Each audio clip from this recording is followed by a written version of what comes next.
पढ़ चुके थे। आज हमको क्या पढ़ना है? व्याकरण। व्याकरण क्या होता है? व्याकरण किसी भी भाषा को शुद्ध रूप से बोलना, पढ़ना, लिखना क्या कहलाता है? मेरा व्याकरण कहलाता है।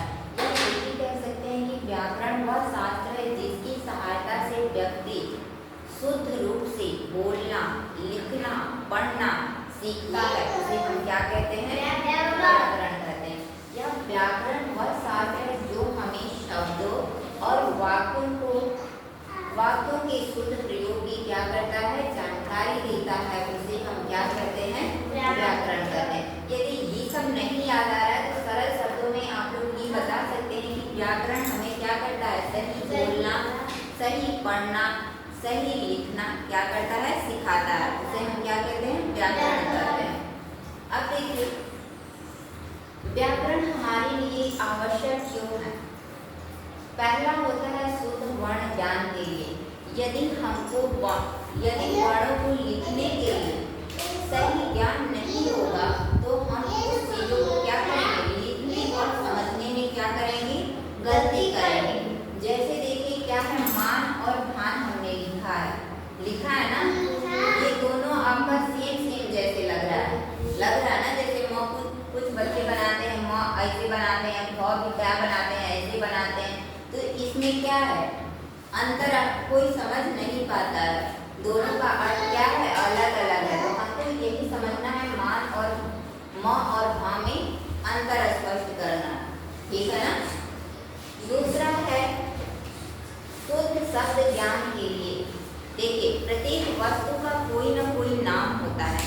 जैसे हम किसी वस्तु को नाम से पुकारते हैं तभी तो हम समझ पाते हैं ना कि क्या चीजें मांगा जा रहा है। जैसे ये क्या है? मार्कर है। ठीक है, ये क्या है? वस्तु है, इसका नाम है ना मार्कर है। ये भी वस्तु है, क्या? इसका भी नाम है ना, क्या है? रजिस्टर। ये भी वस्तु है, इसका क्या नाम है? रजिस्टर है। तो प्रत्येक वस्तु का क्या होता है? कोई ना कोई नाम होता है। यदि हमें उस वस्तु का नाम का ज्ञान नहीं है तो हम कोई भी बात कही जाती है तो हम उसको क्या करते हैं? समझ नहीं पाते हैं कि क्या चीजें हमसे मांगी जा रही है और क्या चीजें कही जा रही है। थर्ड है शुद्ध वर्तनी का ज्ञान प्राप्त करने के लिए। जैसे देखिए कवि है, मति है, गिरी है आदि शब्द क्या है? अशुद्ध वर्तनी के उदाहरण है। जैसे पर्वत के लिए हम क्या करें? गिरी शब्द का प्रयोग करना चाह रहे हैं लेकिन लिख क्या रहे हैं? गिरी। पर्वत के लिए गिरी शब्द कैसे लिखाता है? ऐसे लिखाता है। गिरी मतलब क्या होता है? पर्वत होता है। और आप लोग लिखते हैं तो क्या करते हैं? गिरी में ऐसे बोल करेंगे तो गिरी, इसका अर्थ क्या हो जाएगा? दूसरा हो जाएगा। यानी कि जैसे मान लीजिए हम किसी को कहते हैं अमृता छत से गिरी, तो हम कौन सा गिरी का यूज करेंगे? ये। समझ में आ रहा है ना। अब देखिए चौथा है शुद्ध वाक्य प्रयोग के लिए। शुद्ध वाक्य प्रयोग के लिए हम क्या करते हैं? व्याकरण का यूज करते हैं। जैसे राधा पढ़ता है, ये क्या है? अशुद्ध वाक्य है। सही वाक्य क्या होगा? बताइए। राधा पढ़ती है। वेरी गुड, राधा पढ़ती है। जैसे यहाँ है दौड़ रहा है बच्चा, ये अशुद्ध वाक्य है। शुद्ध वाक्य क्या होगा? वेरी गुड, बच्चा दौड़ रहा है। आगे समझ में ना।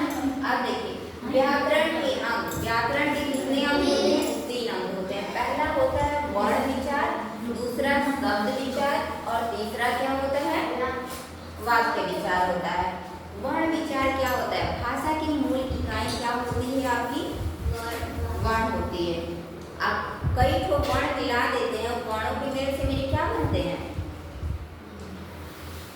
हाँ वेरी गुड, शब्द बनते हैं। वर्णों के समूह से क्या बनते हैं? शब्द बनते हैं। अब व्याकरण के इस अंग के अंतर्गत देखिए वर्ण विचार के अंतर्गत क्या क्या आता है? लिखे हम वर्ण, वर्णमाला, वर्णों के भेद, उनके उच्चारण तथा प्रयोग आदि पर क्या किया जाता है? विचार किया जाता है। किसके अंतर्गत? वर्ण विचार के अंतर्गत। सेकेंड आपका है शब्द विचार।